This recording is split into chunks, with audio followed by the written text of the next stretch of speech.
بسم اللہ الرحمن الرحیم۔ جدید افغانستان کا بانی احمد شاہ ابدالی، مصنف Aslam Rahi MA، episode 5، last episode. Ahmad Shah Abdali کو جب ان حالات کی خبر ہوئی تو اس نے مرہٹوں کا مقابلہ کرنے کے لیے پیش قدمی شروع کی تھی اور وہ پانی پت کے میدان کی طرف بڑھا تھا۔ دوسری طرف مرہٹے بھی احمد شاہ پر ضرب لگانے کے لیے پانی پت کے تاریخی میدان کا رخ کر رہے تھے۔ پانی پت کے تاریخی میدان میں دونوں لشکر ایک دوسرے کے آمنے سامنے آئے اور ایک دوسرے پر حملہ آور ہوئے۔ شروع میں دونوں جانب سے گولہ باری ہوئی، جس میں افغانوں کی ہلکی توپیں جو آسانی سے ایک جگہ سے دوسری جگہ لے جا سکتی تھی، مرہٹوں کے بھاری توپ خانے سے زیادہ مؤثر ثابت ہوئیں۔ کچھ دیر بعد مرہٹوں کی توپیں اچانک خاموش ہو گئیں، اس لیے کہ انہوں نے دیکھ لیا تھا کہ ان کی بھاری توپیں بے اثر ہیں، لہٰذا توپوں کو ایک طرف کر کے اپنی پوری طاقت اور قوت کے ساتھ احمد شاہ ابدالی کے لشکر پر حملہ کر دیا تھا۔ اب دونوں لشکریوں میں گمسان کا رن پڑا تھا۔ مرہٹوں نے اپنی طرف سے پوری کوشش کی کہ افغانوں کو مار بگائیں، لیکن افغانوں کا پلہ باری ہوتا دکھائی دے رہا تھا۔ اس موقع پر مرہٹوں نے جنگ جیتنے کے لیے ایک ترکیب استعمال کی۔ سداشیو راؤ کے ساتھ براہ نام سپہ سالار کی حیثیت سے اس کے پیشوا کا بیٹا وشواس راؤ بھی شامل تھا۔ وشواس راؤ کو مرہٹے اپنے لشکر کے رسد کے حصے میں لائے اور اسے کہا کہ وہ اپنی لشکریوں کو للکار کر انہیں ترغیب دے۔ اس طرح مرہٹوں نے اپنے لشکر کا حوصلہ بڑھانے کی کوشش کی، لیکن یہ ترکیب بھی ناکام رہی، اس لیے کہ ان کے جان لیوا حملوں کے سامنے احمد شاہ ابدالی کے لشکری ٹس سے مس نہ ہوتے تھے۔ تھوڑی دیر بعد جنگ کے دوران مرہٹوں کو ایک اور مصیبت کا سامنا کرنا پڑا، اس لیے کہ کچھ افغان طوفانی انداز میں مرہٹوں کے اس لشکر کے حصے پر حملہ آور ہوئے جہاں ان کے پیشوا کا بیٹا وشواس راؤ تھا۔ افغانوں کا وہ حملہ اس قدر خوفناک اور زوردار تھا کہ اس حملے میں انہوں نے مرہٹوں کے پیشوا کے بیٹے وشواس راؤ کو موت کے گھاٹ اتار دیا۔ وشواس راؤ کے مرنے سے مرہٹوں کے اندر ایک بے چینی اور بددلی پھیلنا شروع ہو گئی تھی۔ اسے دور کرنے کے لیے سداشیو باؤ پوری طاقت اور قوت کے ساتھ احمد شاہ ابدالی کے لشکر پر حملہ آور ہوا، لیکن اس کی بدقسمتی کہ اس موقع پر ایک افغانی نے اسے زوردار انداز میں برچا مارا، جس کی وجہ سے وہ گھوڑے سے گر گیا۔ دوبارہ اٹھ کر گھوڑے پر سوار ہونا چاہتا تھا کہ 5 افغان سوار اپنے گھوڑوں کو دوڑاتے ہوئے اس کے سر پر پہنچ گئے۔ اس وقت سداشیو باؤ انتہائی قیمتی لباس پہنے ہوئے تھا جس پر جواہرات ٹکے ہوئے تھے۔ 5 افغانوں نے اس کا سر کاٹ کر اس کی ہر چیز پر قبضہ کر لیا اور اس کا کٹا ہوا سر احمد شاہ ابدالی کے سامنے پیش کر دیا۔ اس طرح مرہٹوں کا سپہ سالار اعلیٰ سداشیو باؤ اپنی شہرت اور ہندوستان پر مرہٹا قوم کی بادشاہت کے خواب اپنے ساتھ لے کر موت کے گھاٹ اتر گیا۔ اب باقی مرہٹوں کا ایک سپہ سالار جینکوجی رہ گیا تھا۔ اس نے جب دیکھا کہ پیشوا کا بیٹا بھی مارا گیا ہے، سداشیو باؤ بھی جنگ میں کام آ چکا ہے، تو وہ بچے کچے مرہٹوں کو لے کر شکست قبول کرتا ہوا بھاگ گیا۔ اس طرح پانی پت کی جنگ اپنے فیصلہ کن انجام کو پہنچی۔ پانی پت کی اس جنگ میں مرہٹوں کا بہت نقصان ہوا۔ صرف میدان جنگ میں 28,000 مرہٹے کام آئے، ہزاروں میدان جنگ کے باہر فرار ہوتے ہوئے مارے گئے اور بہت سے لشکری سردی سے اکڑ کر مر گئے۔ افغانوں کے ہاتھ بے انتہا مال غنیمت آیا۔ تقریباً 5,000 امراء اور عورتیں اور بچے، جن میں سے سرداروں اور دیگر اعلیٰ عہدیداروں کے بچے بھی تھے، قیدی بنا لیے گئے۔ افغانوں نے خوبصورت برہمن عورتوں کو ایک تومان تقریباً 10 روپے کے عوض روہیلوں اور دیگر ہندوستانی سپاہیوں کے ہاتھ فروخت کر دیا۔ اس کے علاوہ بے شمار جواہرات، نقد رقم، اسلحہ، گھوڑے احمد شاہ ابدالی کے ہاتھ آئے، لیکن اس عظیم اور فیصلہ کن فتح سے کوئی سیاسی فائدہ نہ اٹھایا۔ پانی پت کی جنگ شمالی ہندوستان میں مرہٹوں کی روز افزوں قوت کو کچل دینے کی سبب بنی۔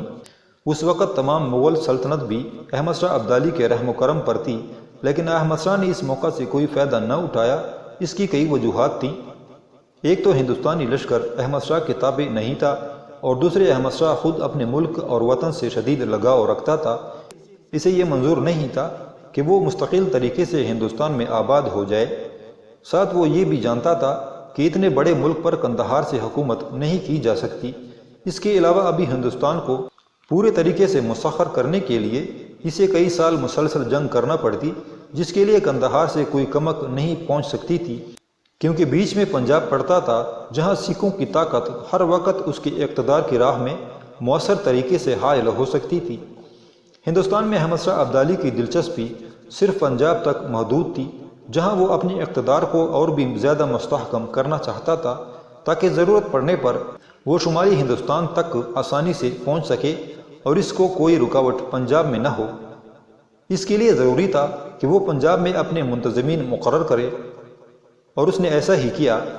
بہرحال احمد شاہ ابدالی پانی پت کے میدان میں مرہٹوں کو شکست دینے کے بعد فاتح کی حیثیت سے دہلی میں داخل ہوا۔ مرہٹوں نے دہلی میں جو اپنا حاکم نارو شنکر مقرر کیا تھا، وہ احمد شاہ ابدالی کی پانی پت کے میدان میں فتح کی خبر سنتے ہی دہلی سے بھاگ چکا تھا۔ احمد شاہ ابدالی جس وقت دہلی میں داخل ہوا، اس وقت نیا بادشاہ شاہ عالم ثانی بہار میں مقیم تھا، اور اس کا بیٹا جوان بخت اس کی جگہ دہلی میں فرائض انجام دے رہا تھا۔ اس موقع پر شاہ عالم ثانی نے بہار سے اپنا ایک نمائندہ، جس کا نام منیر الدولہ تھا، احمد شاہ ابدالی کی خدمت میں بھیجا اور درخواست کی کہ اسے ہندوستان کا بادشاہ تسلیم کیا جائے۔ احمد شاہ ابدالی نے شرافت سے کام لیتے ہوئے شاہ عالم ثانی کی تخت نشینی کی تصدیق کر دی، اور کچھ سرکردہ لوگوں کے کہنے پر ہندوستان کی تمام ریاستوں کے نام شاہی فرمان جاری کیا اور حکم دیا کہ وہ شاہ عالم ثانی کو دہلی کا بادشاہ تسلیم کریں۔ اس وقت تک بنگال میں انگریز قدم جما چکے تھے اور ان کا سربراہ کرنل کلائیو تھا۔ احمد شاہ ابدالی نے شاہی فرمان کے ذریعے کرنل کلائیو کو بھی حکم دیا کہ وہ شاہ عالم ثانی کو ہندوستان کا بادشاہ تسلیم کرے۔ اس کے علاوہ ہندوستان میں جو روہیلے آباد تھے، ان کے سرداروں غیب الدولہ اور شجاع الدولہ کو بھی یہ حکم دیا کہ جب تک شاہ عالم ثانی بہار سے دہلی نہیں پہنچ جاتا، اس کی غیر موجودگی میں اس کے بیٹے جوان بخت کو مغل سلطنت کا حاکم خیال کیا جائے گا۔ ساتھ ہی اس نے نئے حکمران کے نام کا خطبہ اور سکے رائج کرنے کا حکم دیا۔ اس کے بعد احمد شاہ ابدالی نے بہار میں شاہ عالم ثانی کو پیغام بھیجا کہ وہ دہلی آ کر اپنے آباء و اجداد کا تخت و تاج سنبھال لے۔ پانی پت کی شکست کے باوجود مرہٹے ابھی تک کافی طاقتور تھے، اور احمد شاہ اس حقیقت کو نظر انداز نہیں کر سکتا تھا۔ اسی دوران اسے خبر ملی کہ احمد شاہ ابدالی سے اپنی شکست کا انتقام لینے کے لیے مرہٹوں کا پیشوا ایک بہت بڑے لشکر کے ساتھ گوالیار کے نواح میں پہنچ چکا ہے۔ وہاں اس نے پڑاؤ کیا ہے اور اب وہ شمال کی طرف بڑھے گا۔ لیکن مرہٹوں کو شاید آگے بڑھنے کی جرت اور ہمت نہ ہوئی۔ ان کا پیشوا خرابی صحت اور سرداروں کے جنگ میں دلچسپی نہ لینے کی وجہ سے پیش قدمی نہ کر سکا۔ اس موقع پر نیک نیتی اور شرافت کا مظاہرہ کرتے ہوئے احمد شاہ ابدالی نے مرہٹوں کے پیشوا بالاجی راؤ کے غم کا احساس کرتے ہوئے اسے ایک خط لکھا کہ پانی پت کے جنگ میں اس کا جوان بیٹا بھی وشواس راؤ، چچا زاد بھائی سداشیو باؤ اور متعدد سردار اور رشتہ دار مارے گئے تھے۔ اپنے خط میں احمد شاہ نے اس کی اس محرومی پر اظہار ہمدردی کرتے ہوئے لکھا تھا، کوئی ایسی وجہ معلوم نہیں ہوتی کہ ہمارے آپ کے درمیان لشکر رنجی قائم رہے۔ یہ صحیح ہے کہ آپ کا بیٹا بھائی جنگ میں کام آئے، لیکن یہ سب کچھ سداشیو باؤ کی وجہ سے اس نے ہمارے لیے سوائے جنگ کے کوئی راہ نہ چھوڑی۔ بہرحال ہمیں آپ کے نقصان پر تأسف ہے۔ ہم دہلی کی حکومت کے معاملات آپ لوگوں کے ہاتھ میں چھوڑنے کے لیے تیار ہیں، بشرط یہ کہ آپ شاہ عالم کی حمایت کریں اور دریائے ستلج تک پنجاب کا پورا علاقہ ہمارے پاس رہنے دیں۔ ہماری خواہش ہے کہ آپ ماضی کے افسوسناک واقعات کو بھول کر ہمارے ساتھ پائیدار دوستی کی بنیاد رکھیں گے۔ احمد شاہ ابدالی نے مرہٹوں کی کمر توڑ دی تھی، لیکن ہندوستان سے جانے کے بعد اس کی غیر موجودگی میں سکھ شورش برپا کرنے لگے تھے۔ ہندوستان سے قندھار کی طرف جاتے وقت احمد شاہ ابدالی نے اپنی طرف سے ایک شخص کریم داد کو پنجاب کا حاکم مقرر کیا تھا، لیکن اس کی غیر موجودگی میں جب پنجاب کے حالات سکھوں کی وجہ سے خراب ہونا شروع ہو گئے تو اس کی جگہ سر بلند خان کو حاکم مقرر کیا گیا۔ سکھ کیونکہ چاروں طرف شورش برپا کرنے لگے تھے، چاروں طرف حملہ آور ہونے لگے تھے، لہٰذا سر بلند خان ان کے خوف سے جالندھر میں مقیم ہو گیا اور اپنی طرف سے سعادت یار خان کو اپنا نائب مقرر کر کے لاہور میں مقیم کیا، لیکن حالات درست نہ ہوئے۔ چند روز بعد لاہور کا انتظام دیوان صورت سنگھ کے سپرد ہوا، مگر اس نے بھی حالات میں بہتری پیدا نہ کی۔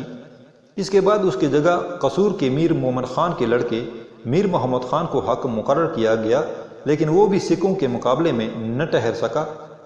نومبر 1761 میں دیوالی کے موقع پر سکھوں کے سرداروں میں سردار جتا سنگھ، سردار وجے سنگھ، سردار ہری سنگھ، گویندر سنگھ، منا سنگھ اپنے اپنے جتوں کے ساتھ لاہور پر چھڑ دوڑے اور 7 روز تک یہاں قیام کر کے وہاں کے حاکم سے 30,000 کی رقم زبردستی وصول کی۔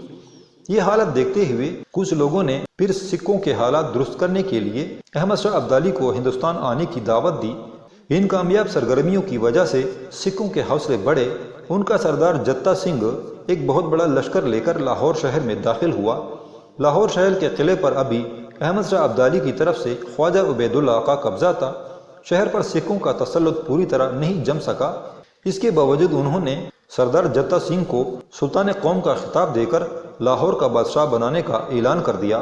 ان حالات کو سامنے رکھتے ہوئے احمد شاہ ابدالی ان پر ضرب لگانے کے لیے بڑی تیزی کے ساتھ قندھار سے ہندوستان کا رخ کیے ہوئے تھا۔ لاہور میں اپنی بادشاہت کا اعلان کرنے کے بعد سکھوں نے فیصلہ کیا کہ پنجاب کے اندر جو لوگ احمد شاہ ابدالی کے حامی ہیں ان پر حملہ آور ہو کر ان کا خاتمہ کر کے پنجاب میں اپنی حکومت قائم کر دی جائے۔ یہ فیصلہ دیوالی کے تہوار کے موقع پر کیا گیا۔ اس موقع پر سب سے پہلے ان کی نظر جنڈیالہ کے حکمران پر پڑی۔ جنڈیالہ کا حاکم خود سکھ تھا لیکن سکھوں کے خلاف تھا۔ اس کا علاقہ جنڈیالہ امرتسر کے 12 میل مشرق کی جانب تھا۔ سکھوں کے بادشاہ جتا سنگھ نے جنڈیالہ کے سکھ حاکم عاقل داس کو پیغام بھیجا کہ وہ خالصہ یعنی سکھوں کے بادشاہ کے فیصلے کا احترام کرتے ہوئے جتا سنگھ کی خدمت میں حاضر ہو۔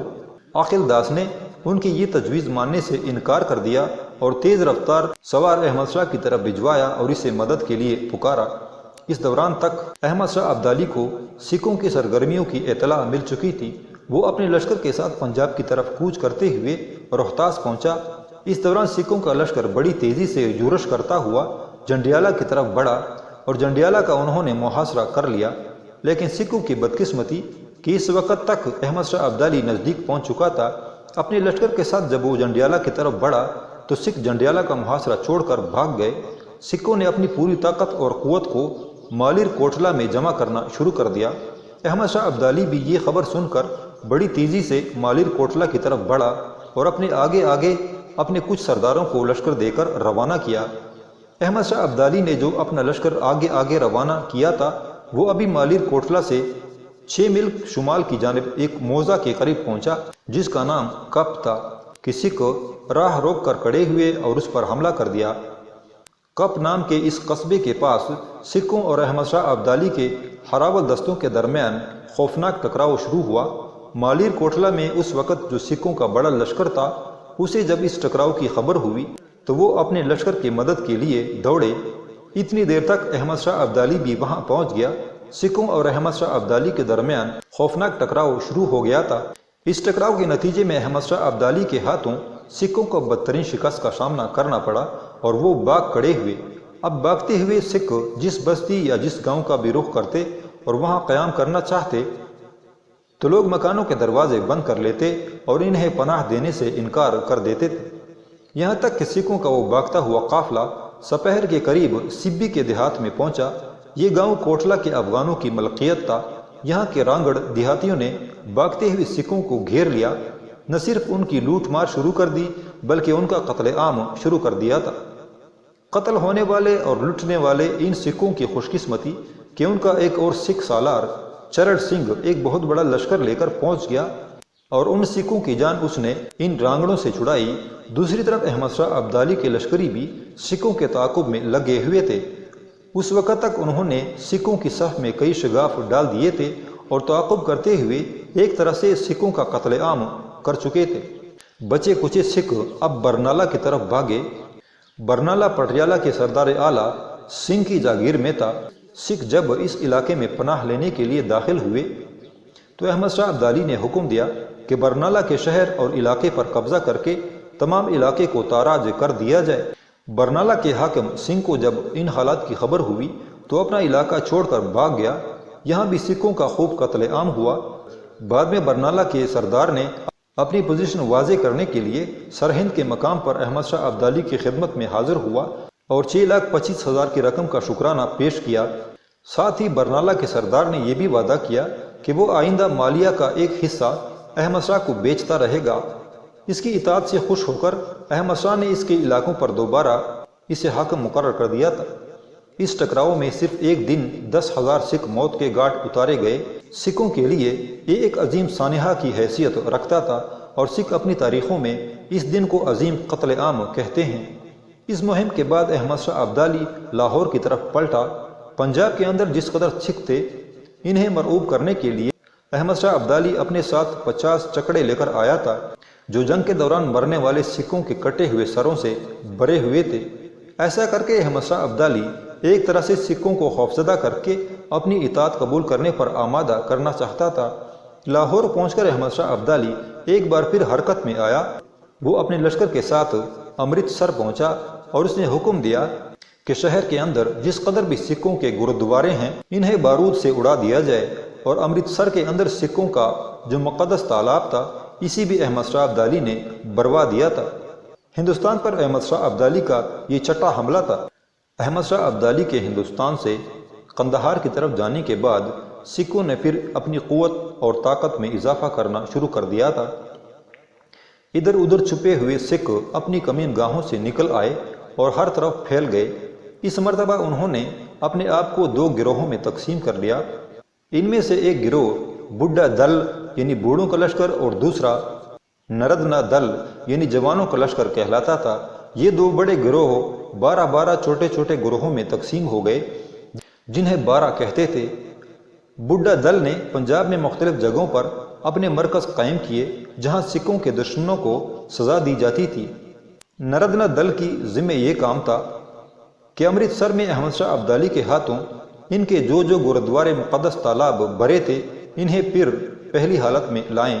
اب سکھوں نے اپنے لشکر کے ساتھ جالندھر کا رخ کیا۔ جالندھر پر اس وقت احمد شاہ ابدالی کی طرف سے سعادت خان حاکم تھا۔ سکھوں نے اسے مار بھگایا اور جالندھر پر قبضہ کر لیا۔ کیونکہ اس شورش کا سن کر احمد شاہ ابدالی نے جہان خان کو ان پر حملہ آور ہونے کے لیے روانہ کیا، لیکن سیالکوٹ کے نزدیک جہان خان کو سکھوں کے مقابلے میں ناکامی کا منہ دیکھنا پڑا۔ اس طرح احمد شاہ ابدالی کی یہ مہم، جس کا سربراہ جہان خان تھا، ناکام رہی۔ اب سکھوں کے حوصلے مزید بڑھ گئے۔ سکھوں نے اپنی گزشتہ شکست کا انتقام لینے کے لیے مالیر کوٹلہ کا رخ کیا۔ دریا ستلج کو عبور کر کے مالیر کوٹلہ کی طرف بڑھے۔ وہاں کا حاکم بیکن خان تھا۔ اس نے سکھوں کا مقابلہ کیا، لیکن سکھوں کے ساتھ ٹکراؤ میں وہ مارا گیا۔ اس طرح مالیر کوٹلہ پر سکھوں نے قبضہ کر لیا۔ اس واقعہ کے بعد سکھوں کے حوصلے بڑھ گئے۔ انہوں نے رانگڑوں کے علاقے کا رخ کیا۔ رانگڑوں کے 2 سرکردہ آدمی جانی خان اور مانی کو پکڑ کر ان کی وجہ سے، کیونکہ مانی سے سکھوں کو نقصان پہنچا تھا، لہٰذا ان دونوں کے علاوہ ان کی ساری نسل کو سکھوں نے موت کے گھاٹ اتار دیا۔ اب سکھ لشکر نے سرہند کا رخ کیا۔ سکھوں کے حوصلے بڑے ہوئے تھے۔ اب وہ جگہ جگہ دندناتے پھرتے تھے۔ سکھوں کے جس لشکر نے سرہند کا رخ کیا، اس کے اندر بڑے بڑے سکھ سالار چرڑ سنگھ، جنڈا سنگھ، گنڈا سنگھ، تارا سنگھ وغیرہ تھے۔ ابھی وہ سرہند کے قریب ہی پہنچے تھے کہ پٹیالے کا اٹی سنگھ، ہمت سنگھ اور چین سنگھ بھی ایک خاصا بڑا لشکر لے کر ان سے آن ملے۔ اس طرح انہوں نے سرہند کے نواح میں پڑاؤ کر لیا تھا۔ سرہند کا والی ان دنوں احمد شاہ ابدالی کی طرف سے زین خان تھا۔ وہ مالیہ کی وصولی کے لیے شہر سے باہر گیا ہوا تھا۔ اسے جب خبر ہوئی کہ سکھ ایک لشکر لے کر سرہند پر قبضہ کرنے کے لیے آ گئے ہیں، تو وہ پلٹا۔ سکھوں کے ساتھ اس کا ٹکراؤ ہوا۔ اس ٹکراؤ میں سکھ کامیاب رہے۔ زین خان کو نہ صرف شکست ہوئی، بلکہ اس ٹکراؤ کے نتیجے میں اپنی جان سے بھی ہاتھ دھو بیٹھا۔ سرہند پر قبضہ ہونے اور زین خان کی مارے جانے سے سکھوں کا کام اور بھی آسان ہو گیا۔ پہلے انہوں نے جی بھر کے ستلج کے شمالی علاقوں کو لوٹا۔ اس کے بعد فتح کے نشے میں بدمست ہو کر دریا جمنا کو عبور کیا اور گنگا جمنا کے 2 آبے میں گھس گئے۔ 20 جنوری 1764 کو سکھوں نے سہارنپور لوٹا۔ اس کے بعد جالندھر کی طرف بڑھے۔ وہاں احمد شاہ ابدالی کی طرف سے سعادت خان حاکم تھا۔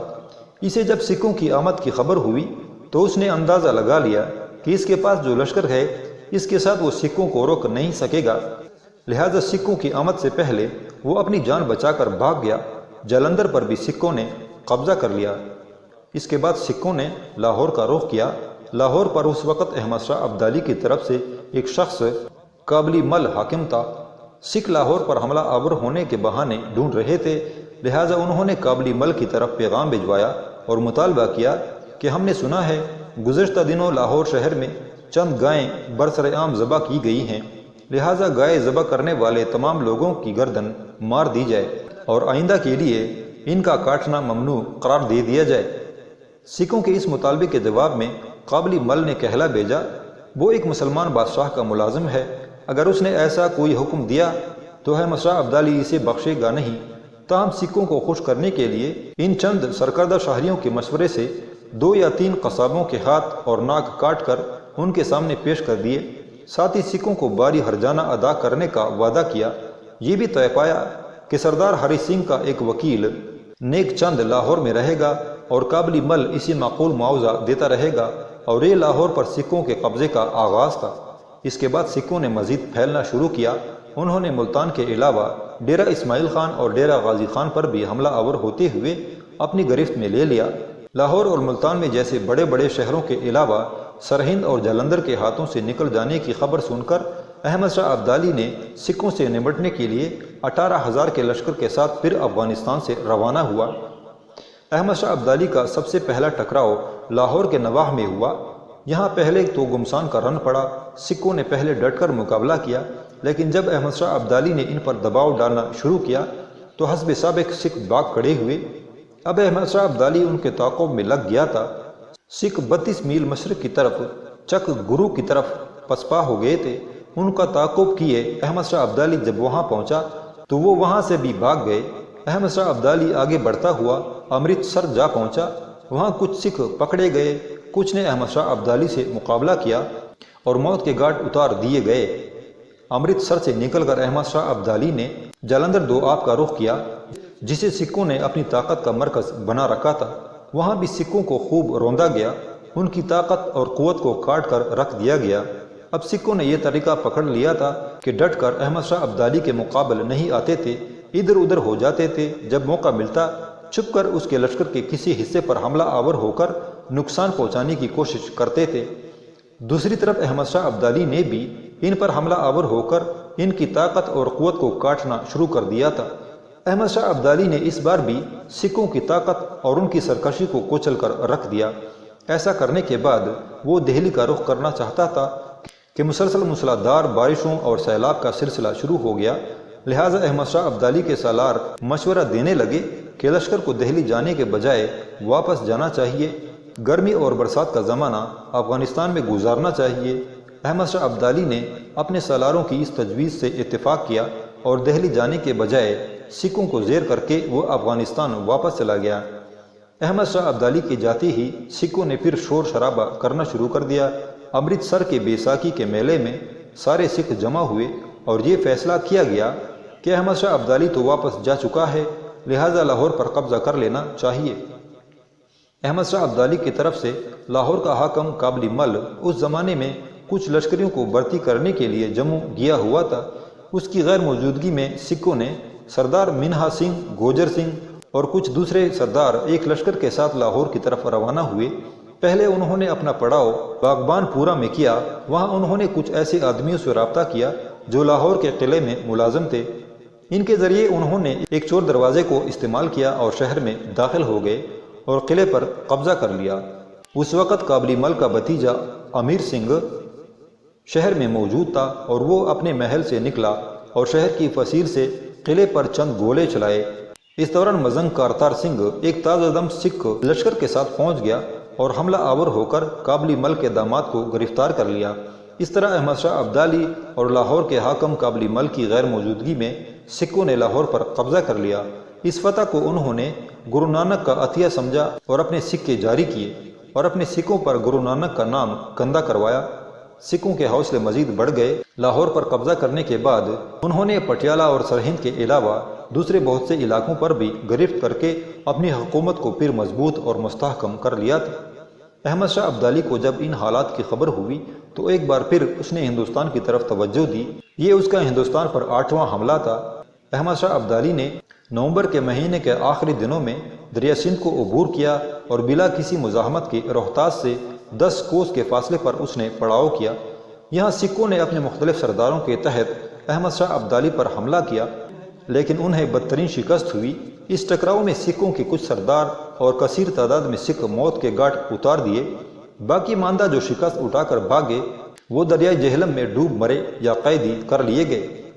ایک بار پھر سکھوں کو شکست دینے اور ان کا قتل عام کرنے کے بعد احمد شاہ ابدالی نے پھر پیش قدمی کرنا شروع کی۔ دریائے جہلم کو عبور کر کے 4 دسمبر کو وہ گجرات پہنچا۔ وہاں اس نے پڑاؤ کیا، لشکر کو سستانے کا موقع فراہم کیا۔ اس کے بعد اس نے شاہدولہ کے پل سے دریائے چناب کو عبور کیا اور راوی دوآب میں داخل ہو کر سیالکوٹ کی طرف روانہ ہوا۔